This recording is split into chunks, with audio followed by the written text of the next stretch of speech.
اب یہاں پر میں کسی محدث کا فتویٰ، کسی محقق کا فتویٰ، کسی حکومتی ملے کا فتویٰ، کسی روزی روٹی چلانے والا دین سے اس کا فتویٰ نہیں، امیر المؤمنین سیدنا عمر ابن خطاب رضی اللہ تعالیٰ عنہ کا فتویٰ صحیح بخاری سے پیش کرنے لگا ہوں۔ انٹرنیشنل نمبرنگ کے مطابق صحیح بخاری میں 6830، سیدنا عمر کا جب آخری حج تھا تو آپ کو کسی نے آ کر خبر دی، اس کے بعد آپ شہید ہو گئے، کہ لوگوں میں یہ چیما گوئیاں ہیں کہ جب عمر مر جائے گا تو ہم فلاں شخص کو اپنا خلیفہ بنا لیں گے، خود ہی چن لیں گے۔ اب یہ فلاں کون ہے، اس کو تلاش کرنا، یہ فلاں کون تھا خلافت کا لالچی، یہ آپ کے لیے اسائنمنٹ ہے۔ فلاں شخص کی ہم بیعت کر لیں گے۔ حضرت عمر کو اتنا غصہ آیا کہ مسلمانوں کے مشورے کے بغیر، صحیح بخاری 6830، بڑی لمبی حدیث ہے، حضرت عمر فاروق رضی اللہ تعالیٰ ممبر پر چڑھے اور ابن عباس کہتے ہیں کہ میرا گھٹنا جو ہے نا وہ بالکل ممبر کے ساتھ ٹچ تھا جب میں نے یہ حضرت عمر کا خطبہ خود سنا، اور حضرت عمر اتنے غصے میں تھے، میں نے کہا کہ آج تو یہ، بلکہ صحیح بخاری اسی حدیث میں آتا ہے کہ عبد الرحمن بن عوف کہتے ہیں کہ آپ تو عرفات کے میدان میں خطبہ دینے لگے، تو میں نے کہا امیر المومنین یہاں پر ہر طرح کے لوگ موجود ہیں، کوئی پڑھ لکھے ہیں، کوئی ان پڑھ ہے، تو آپ کی بات کا کوئی اور مطلب نہ لے لیں، آپ صبر کریں، مدینہ جا کے خطبہ دیں۔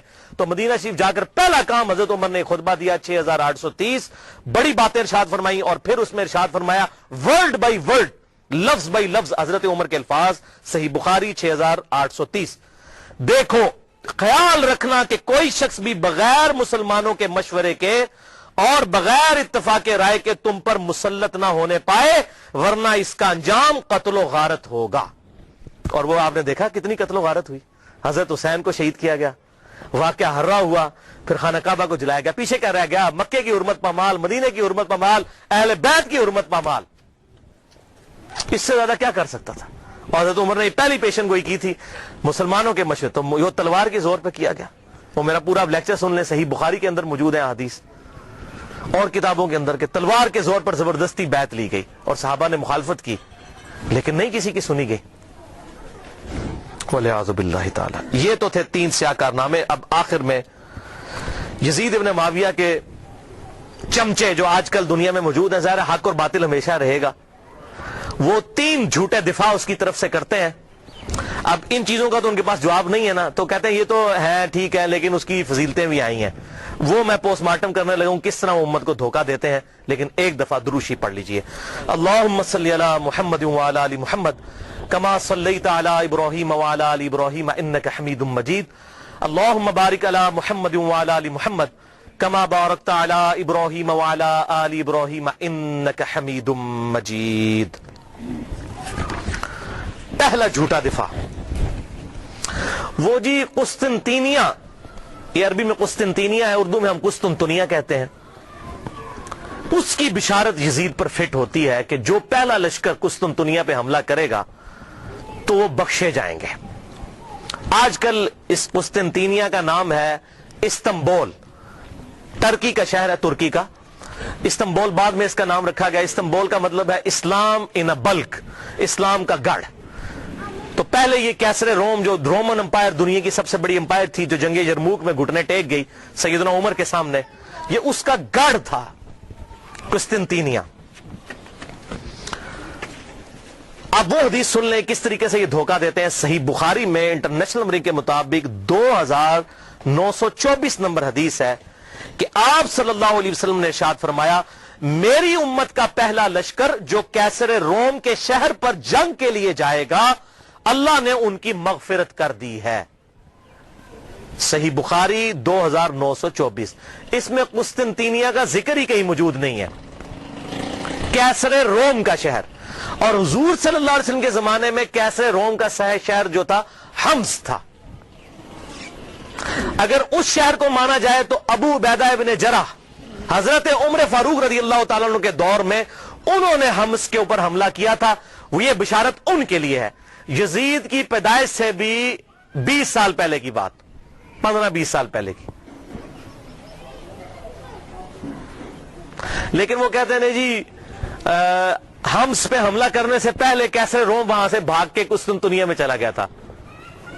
ٹھیک ہے، اسی تو پیچھے نسنے جناب، تو ہم چھڑ دیں نہیں، چور نو گھر تک پہنچا کے آواں گے۔ تو اس لیے یہ ابو عبیدہ بن جرح کے لیے بشارت نہیں ہے، کیونکہ ابو عبیدہ ابن جرح نے جب حملہ کیا تو وہ پہلے کیسے روم اپنا دارالخلافہ چھوڑ کے قسطنطنیہ میں چلا گیا تھا.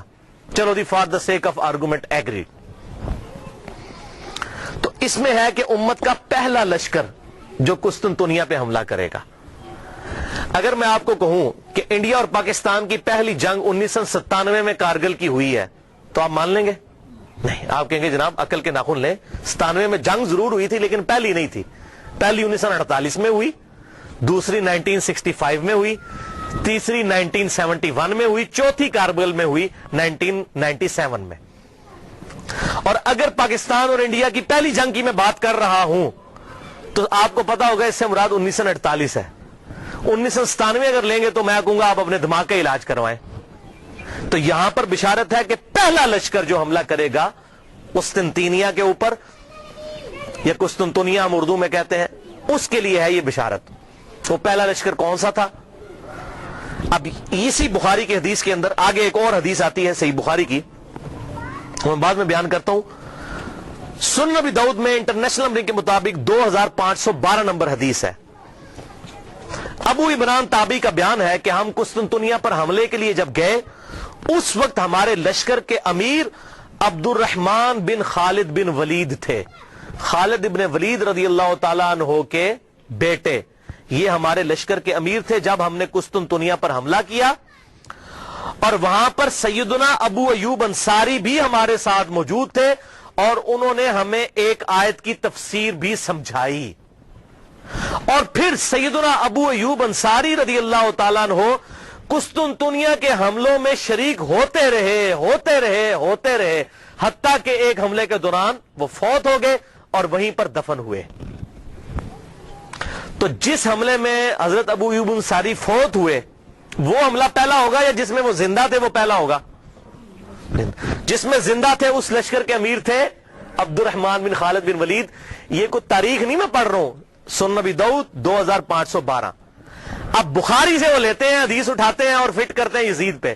وہ سن لیں, صحیح بخاری کتاب التہجد چیپٹر میں 1186 نمبر حدیث ہے کہ ابو ایوب انصاری موجود تھے قسطنطنیہ پہ حملے میں رضی اللہ تعالیٰ عنہ, اور اس وقت لشکر کا امیر یزید ابن معاویہ تھا.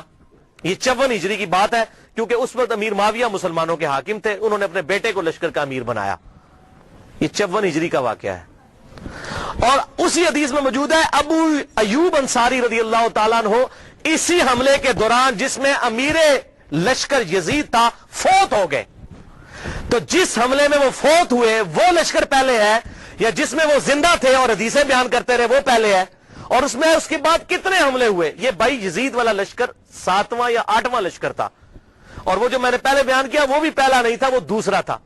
پہلا لشکر جو یزید سے بہت پہلے 33 ہجری میں جب ابھی یزید کی عمر 5-6 سال تھی اس وقت پہلا لشکر حملہ آور ہوا, اور اس کا ذکر موجود ہے احادیث کی کتابوں کے اندر. وہ میں حوالہ بھی دے دیتا ہوں. یہاں پر میں ایک بات بتا دوں, قسطنطنیہ پھر فتح کسی سے بھی نہیں ہوا, نہ صحابہ سے, نہ تابعین, نہ تبع تابعین, نہ تبع تابعین.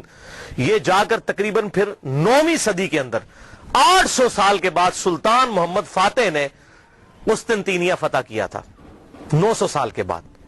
تو فتح ان سے نہیں ہوا, لیکن بشارت پہلے حملہ کرنے والے کے لیے تھی, فتح کی اس میں گارنٹی نہیں تھی. تو اس حوالے سے ایک پوری بک ریسرچ پیپر آ چکا ہے. شیخ زبیر لیزئی رحمہ اللہ کے شاگرد ہیں, اس دور کے بہت بڑے محقق ہیں. ہے ویسے شیخ زبیر لیزئی صاحب سے عمر میں بڑے ہیں, وہ میں ان سے ملا ہوں, پیور جینٹل مین ہے. ڈاکٹر ابو جابر عبداللہ دامانوی, یہ اہل حدیث میں بہت قدر کی نگاہ سے دیکھے جاتے ہیں, بہت بڑے محقق ہیں اسماء و رجال کی فیلڈ کے. اور یہ خود پہلے یزیدی پارٹی سے تعلق رکھتے تھے. انہوں نے خود اپنا واقعہ بھی لکھا کہ میں پکا یزیدی تھا, کیونکہ محمود احمد عباسی وہ ناسبی منکرین حدیث, اور فیض عالم صدیقی جو جیلم کا ناسبی تھا یزیدی منکرین حدیث, تو اس سے متاثر تھے. لیکن جب یہ محمود احمد عباسی کو ملنے گئے تو اس نے ان کے سامنے کہہ دیا, ہاں بخاری کھوتے نے بھی بخاری میں وہ حدیث لے لی ہے 3748 کہ حسین علیہ السلام کا سر لا کر جو ہے وہ عبید اللہ ابن زیاد کے سامنے رکھا گیا. اس کھوتے بخاری نے بھی حدیث نقل کی ہے. اس کے پیچھے چل رہی یزیدی پارٹی جو حضرت امام بخاری کو کھوتا کہتا تھا. محمود احمد عباسی انگریزوں کا پٹھو, اس سے متاثر ہوئے. اور وہ جناب انہوں نے کتابیں لکھ دی تھی، وہ امیر المومنین یزید ابن معاویہ، یہ وہ تھا۔ تو جب یہ ابو جابر دامانوی صاحب کہتے ہیں میں نے اس کی الفاظ یہ سنے، میں نے کہا اوئے یہ لوگ جو محدثین کے بارے میں ایسی ننگی لینگویج استعمال کرتے ہیں، یہ لوگ حق پر نہیں ہو سکتے، منکرین حدیث۔ پھر کہتے ہیں میں نے مکمل تحقیق کی، پھر انہوں نے یہ 120 صفحات پر مشتمل کتاب لکھی ہے، اور اس کتاب کا عنوان ہے یزید ابن معاویہ اور جیش مغفور اللہم، یعنی جو مغفرت یافتہ گروہ ہے اس کا ذکر۔ وہ سارے انہوں نے قسطنطینیہ کے اوپر جو حملے ہوئے وہ تمام حملے ایک ایک احادیث کی کتابوں سے لکھ کر رد کیا۔ 120 صفحوں پہ یہ کتاب ہے، ابو جابر السلفی لائبریری کراچی سے شائع شدہ ہے، میرے پاس موجود ہے۔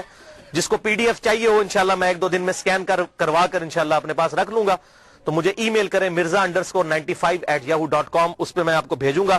اس میں انہوں نے ٹروتھ ریویل کیا کہ نہ تو قسطنطینیہ پہ حملہ پہلا یزید نے کیا اور نہ ان کے والد معاویہ بن ابی سفیان رضی اللہ تعالیٰ عنہ نے کیا، بلکہ سب سے پہلا حملہ قسطنطنیہ پہ جس شخص نے کیا وہ حضرت عبداللہ ابن زبیر کے بھائی تھے، منذر بن زبیر رحمہ اللہ، جو حضرت زبیر عشرہ مبشرہ کے بیٹے تھے۔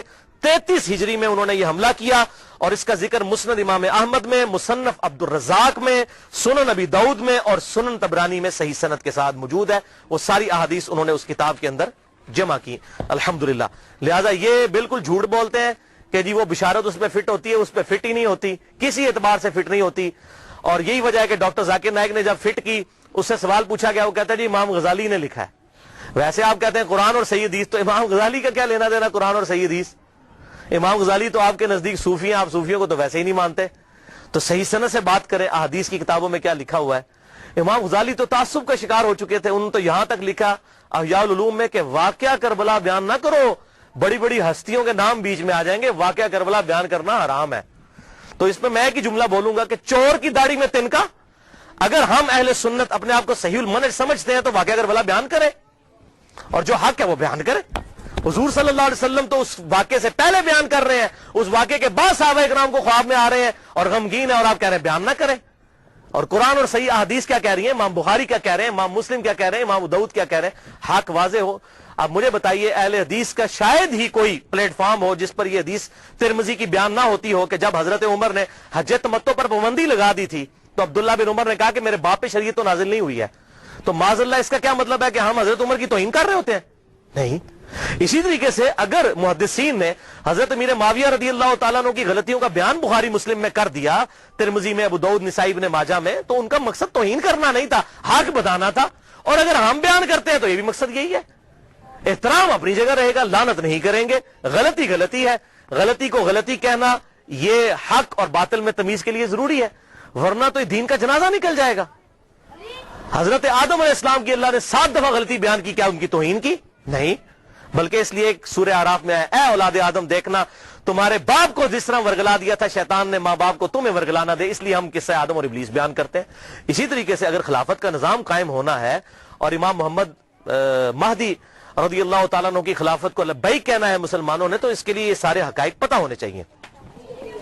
دوسرا دفاع جو جھوٹا کرتے ہیں، پہلا تو کل ہوا، تو میں نے یزید کو دوستی نہیں کہا، کلمہ گو تھا، اہل قبلہ تھا، اگر اللہ نے معاف کیا تو جنت میں چلا جائے گا، ہمیں تو کوئی مسئلہ نہیں ہے اگر اللہ نے معاف کیا، وہ اللہ تعالیٰ کی اپنی مرضی ہے۔ ایک گناہ کے بارے میں اللہ تعالیٰ نے واضح کہا، ان اللہ لا یغفر ان یشرک بہ ویغفر ما دون ذلک لمن یشاء، اوپن لائسنس نہیں، اللہ شرک کو معاف نہیں کرے گا، اس کے علاوہ جو گناہ چاہے گا معاف کر دے گا، لیکن جس کے لیے چاہے گا، اگر اللہ چاہے تو معاف نہ بھی کرے، یہ اللہ کی اپنی مرضی ہے، آپ اوپن لائسنس کسی کو نہیں دے سکتے۔ لمن یشاء، جس کے لیے چاہے گا، اللہ کو دعا سے منوا نہیں سکتا، سیدھی سی بات ہے۔ دوسرا جھوٹا دفاع کرتے ہیں، وہ جی بخاری میں حدیث ہے 7222 کہ میری امت میں آپ صلی اللہ علیہ وسلم نے فرمایا کہ 12 خلیفوں تک اسلام غالب رہے گا اور وہ سب کے سب قریش سے ہوں گے۔ وہ کہتے ہیں جی 12 خلیفے گنے آپ، تو اس میں یزید بھی آ جاتا ہے۔ کہتے ہیں دیکھیں جی پہلا خلیفہ حضرت ابو بکر، پھر عمر، عثمان، علی، حسن ابن علی، یزید، اس کے بعد معاویہ بن ابی سفیان، پھر یزید ابن معاویہ 7ویں نمبر پہ آ جاتا ہے۔ پھر گنتے گنتے کرتے پھر مصیبت ان کے لیے کھڑی ہو جاتی ہے کہ عمر بن عبدالعزیز تک پہنچتے ہوئے 14 ہو جاتی ہے گنتی، عمر بن عبدالعزیز کو نکالنا پڑ جاتا ہے، جن کی خلافت کو پوری امت مانتی ہے لا منہاج النبوہ، پھر 12 کدھر جائیں گے؟ تو پریشان ہو جاتے ہیں اور حدیث کی انٹرپریٹیشن غلط کرتے ہیں. یہ بخاری میں تو ایک طرق ہے نا, صحیح مسلم میں اس کے 8 طرق امام مسلم لے کر آئے ہیں اور ٹروتھ ریویل کر دیا. یہ 12 خلیفوں سے مراد کون سے خلیفے ہیں؟ صحیح مسلم میں انٹرنیشنل نمبر کے مطابق 4705 سے لے کر 4712 تک. قربان جاؤں امام مسلم کے 8 طرق لکھے تاکہ یہ 12 خلیفوں والی, یہ جو اہل تشیع جو ہے 12 امام والا مسئلہ اس سے نکالتے ہیں, یہ 12 خلیفوں, بھائی 12 امام والا بھی چکر کوئی نہیں ہے, وہ خلیفے بھی یہ والے نہیں ہیں. ان خلیفوں سے مراد کون ہے وہ سن لیں. صحیح مسلم انٹرنیشنل نمبر کے مطابق 4711. آپ صلی اللہ علیہ وسلم نے فرمایا یہ دین قیامت تک قائم رہے گا اور ان پر 12 خلیفے ہوں گے. قیامت تک 12 خلیفے ہوں گے. وہ پہلے میرے دور میں 12 پورے نہیں ہو جانے, قیامت تک دین رہے گا قائم اور ان پر 12 خلیفے آئیں گے اور وہ سب قریش سے ہوں گے. یعنی ایسے 12 خلیفے ہوں گے جن کی پٹ حکومت جو ہے علی منہاج النبوہ ہوگی, وہ 12 خلیفے ہوں گے اور قیامت تک پوری ہونی ہے گنتی. اچھا, ان میں سے 7 تو کنفرم ہے جس پہ اہل سنت اور اہل تشیع کا اجماع ہے. ایون امام ابن تیمیہ جیسی شخصیت بھی منہاج السنہ میں لکھتے ہیں کہ ہم نہ تو حضرت امیر معاویہ رضی اللہ تعالیٰ عنہ کو خلیفہ راشد مانتے ہیں نہ ان کے بیٹے کو. یہ اسلام کے بادشاہ تھے, خلیفہ نہیں تھے. خلافت راشدہ وہ کہتے ہیں ہمارے خلیفہ 5 ہیں, ابو بکر, عمر, عثمان, علی اور حسن ابن علی. یہ امام ابن تیمیہ لکھ رہے ہیں. اور یہ یاد رکھیے گا حسن ابن علی کو حضرت علی نے نہیں نامزد کیا. سنن طبرانی میں بڑی ڈیٹیل حدیث موجود ہے.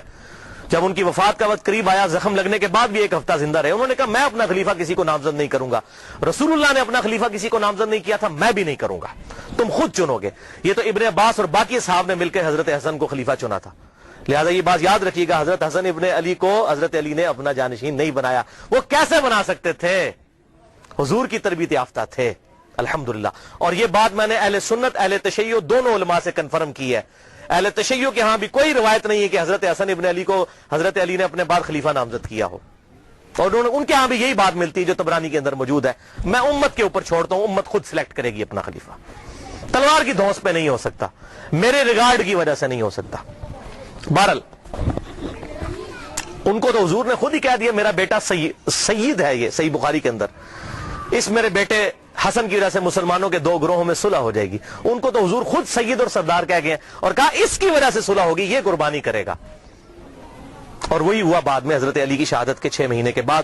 اور اسی کو امام ابن تیمیہ نے لکھا کہ حضور صلی اللہ علیہ وسلم نے فرمایا تھا خلافت 30 سال تک رہے گی. وہ 30 سال ربیع الاول 41 ہجری میں پورے ہوئے جب حسن ابن علی نے خلافت امیر معاویہ کے حوالے کی. اور اس کی ریزن کیا تھی, صلح حسن کیوں ہوئی, وہ میرا مسئلہ نمبر 101 دیکھ لیں, آپ کو حقائق کھل کر سامنے آ جائیں گے کہ یہ حضرت حسن ابن علی نے کیوں کام کیا, تاکہ حق لوگوں کے سامنے واضح ہو جائے. 20 سال کا دور دیکھیں پھر پتہ چل جائے گا اصل مسئلہ کیا تھا. اور حضرت حسین کی قربانی رائے گاں جاتی اگر حضرت حسن صلح کر کے حضرت امیر معاویہ رضی اللہ تعالیٰ کی انٹینشنز کو لوگوں کے سامنے نہ کرتے. یہ بات یاد رکھیے گا, یہ میں نے اس لیکچر میں بتایا. بہرحال تو امام نے تیمیہ نے بھی کہا کہ یہ خلیفہ جو ہے یہ 5 متفق لے, تو ٹوٹل 7 پہ آج تک امت متفق ہے اہل سنت اور اہل تشیع. پہلے خلیفہ ابو بکر, دوسرے عمر, تیسرے عثمان, چوتھے علی, 5ویں حسن ابن علی, 5 ہو گئے جی, اور چھٹے خلیفہ عمر بن عبد العزیز. یہ 6 ہیں علی منہاج النبوہ. اور 12ویں خلیفہ امام محمد مہدی, جن کے بارے میں اہل سنت اور اہل تشیع کے ہاں کامن احادیث موجود ہیں. سنن نبی داؤد میں پورا چیپٹر ہے, مسند امام احمد کے اندر پورا چیپٹر موجود ہے کہ اس وقت تک قیامت قائم نہیں ہوگی جب تک کہ میری بیٹی فاطمہ کی اولاد میں سے میرے ہی نام پر محمد بن عبداللہ, جس کے باپ کا نام میرے باپ کے نام پر ہوگا, جس کی ماں کا نام میرے ماں کے نام پر ہوگا, جب تک وہ شخص نہ پیدا ہو جائے جو پوری دنیا کو انصاف سے بھر دے گا, اس وقت تک قیامت قائم نہیں ہوگی. کیونکہ اللہ تعالیٰ کا وعدہ ہے هو الذی ارسل رسولہ بالہدی ودین الحق لِيُظْهِرَهُ عَلَى الدِّينِ كُلِّهِ وَلَوْ كَرِهَ الْكَافِرُونَ وَلَوْ كَرِهَ الْمُشْرِكُونَ. وہی اللہ ہے جس نے اپنے محبوب صلی اللہ علیہ وسلم کو دین حق الہدا یعنی قرآن اور دین حق کے ساتھ مبعوث کیا تاکہ سارے ادیان پر غالب کر دے. اور یہ غلبہ قرب قیامت میں امام محمد مہدی کے ذریعے ہونا ہے. حضور کی بشارتیں موجود ہیں, وہ ہوں گے 12ویں خلیفہ.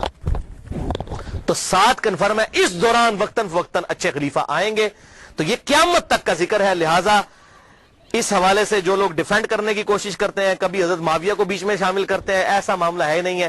خود سارے اہل سنت لکھتے گئے کہ حضرت میر معاویہ رضی اللہ تعالیٰ عنہ اسلام کے خلیفہ راشد نہیں ہیں بلکہ خلافت راشدہ ابو بکر، عمر، عثمان و علی اور حسن ابن علی، وہ 30 سال مکمل ہوئے، وہ انشاءاللہ آگے حدیث آ بھی جائے گی۔ اور یہ ساری بحث شیخ البانی رحمہ اللہ نے سلسلہ احادیث صحیحہ میں انٹرنیشنل نمبر کے مطابق 459 نمبر حدیث کے تحت بھی کی ہے۔ اب تیسرا اور آخری جھوٹا دفاع جو آج کل مارکیٹ میں آیا ہے تازہ تازہ، اور یہ آخری ان کے پاس حربہ تھا، میں نے کہا اس کو بھی میں انشاءاللہ کلیئر کر دوں۔ وہ حدیث پیش کرتے ہیں المعجم الکبیر طبرانی سے، جلد 11 صفحہ 88، انٹرنیشنل نمبر کے مطابق 11138۔ سلسلہ احادیث صحیحہ میں شیخ البانی 3270 نمبر حدیث یہ لے کر آئے، اور 459 نمبر حدیث کے تحت بھی یہ ساری بحث کی، اور اسی کو بنیاد بنا کر کچھ لوگوں نے میرے پمفلٹ کا جواب دینے کی کوشش کی، حالانکہ یہ 50 حدیثوں میں سے ایک حدیث کو بھی ایڈریس نہیں کیا۔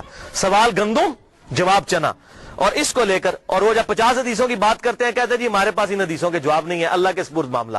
تو اللہ کے سپرد ہے تو آپ جگہ جگہ کیوں یزید کو جنت کی بشارتیں جھوٹی دیتے جا رہے ہیں؟ ہمیں کہتے ہیں آپ نے کیوں چھیڑا؟ میں آپ کو قسم اٹھا کے کہتا ہوں جب تک ڈاکٹر ذاکر نائک نے یہ مسئلہ نہیں اٹھایا تھا مجھے تو اس مسئلے کی کوئی تحقیق بھی نہیں تھی، میں نے بعد میں تحقیق کی۔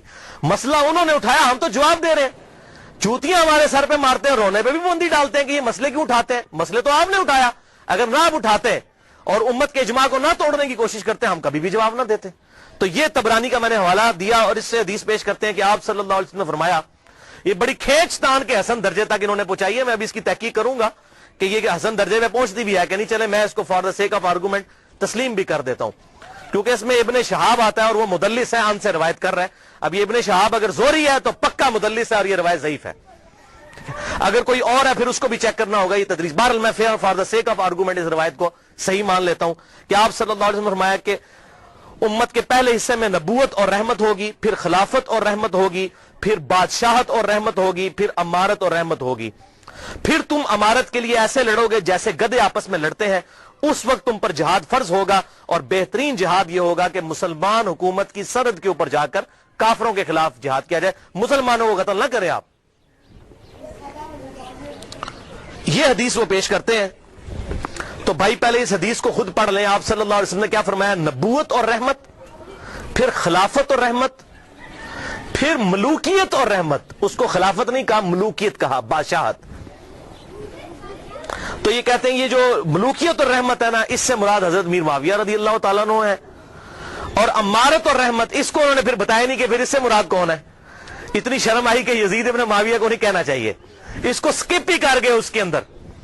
یہ غلام مصطفیٰ ظہیر صاحب ہمارے جے ایل ایم کے عالم ہیں، بہت بڑے، میں ان کی عزت بھی کرتا ہوں، محقق آدمی ہے، لیکن جب بندہ ایک ہٹ دھرمی پر اتر آئے کوئی بڑا بندہ بھی تو غلطی اس کی پوائنٹ آؤٹ کرنی چاہیے۔ السنہ رسالہ نومبر 2012 سے اپریل 2013 تک کے دوران، شمارہ نمبر 49 سے 54 تک، بلکہ انہوں نے میرا نام بھی ڈھکے چھپے الفاظ میں کلیئر کٹ نام لکھ دیا اور یہ اس طرح کرنے کی کوشش کی، وہ کسی بات کا جواب نہیں دیا۔ تو اس میں انہوں نے امارت اور رحمت اس کو سکپ ہی کر گئے، اس کی تشریح کو۔ ان کو پتا تھا یزید کا بھی نام لینا پڑا ہے، مامے دے پتر دا نہیں لیا۔ تو وہ کہتے ہیں جی دیکھیں جی یہ بادشاہت اور رحمت ہے، تو یہ حضرت میر معاویہ رضی اللہ تعالیٰ عنہ کی حکومت جو ہے یہ رحمت تھی امت کے لیے۔ اچھا جی ٹھیک ہے، خلافت اور رحمت نہیں کہا، ملوکیت اور رحمت۔ بالکل رحمت تھی، کیوں؟ ان کے بعد ان سے ورس دور آیا، آنے والے ادوار سے کمپیئر کریں واقعی مسلمانوں کے لیے رحمت تھی۔ یزید کے بعد اس سے ظالم لوگ آئے، میں نے بتایا حجاج ابن یوسف بعد میں آیا جس نے خانہ کعبہ کو توڑ دیا اور عبداللہ ابن زبیر کو قتل کر کے ان کی لاش بھی لٹکا دی، صحیح مسلم کے ریفرنس سے میں نے بتایا۔ جیسے ہم یہاں بھی پاکستان میں کیا ہوتا ہے، ایک گندی حکومت آتی ہے، لوگ فل اس کو برا کہتے ہیں، جب اس کے بعد اس سے اگلی ورش حکومت آتی کہتے ہیں یار اس طرح تے مشرف دا دور چنگا سی۔ ابھی لوگ کہنا شروع ہو گئے یار زرداری کا دور بہتر تھا، ٹھیک ہے جی، بجلی اتنی مہنگی تو نہیں تھی، تو اس کا کیا مطلب جب زرداری کا دور تھا تو بہت بہتر تھا، جب مشرف کا اپنا دور تھا تو بہتر تھا۔ کمپیریٹیولی بات کی جاتی ہے۔ اب میں آپ کو سلف کا فہم اس حدیث کے اوپر بتا دیتا ہوں کہ اس سے مراد یہ ہے کہ کنٹینیوسلی اسلام کے اندر زوال آتا جائے گا اسلامی حکومتوں کے اندر، لہذا اس کو اگر خلافت راشدہ سے کمپیئر کرے تو وہ کاٹ کھانے والی ملوکیت تھی، اور اگر آنے والے دور سے کمپیئر کرے تو رحمت تھی۔ اب یہ میں اپنی طرف سے بات نہیں کر رہا ہوں، یہ میں آپ کو ایک صحابی کا فتویٰ بتانے لگا ہوں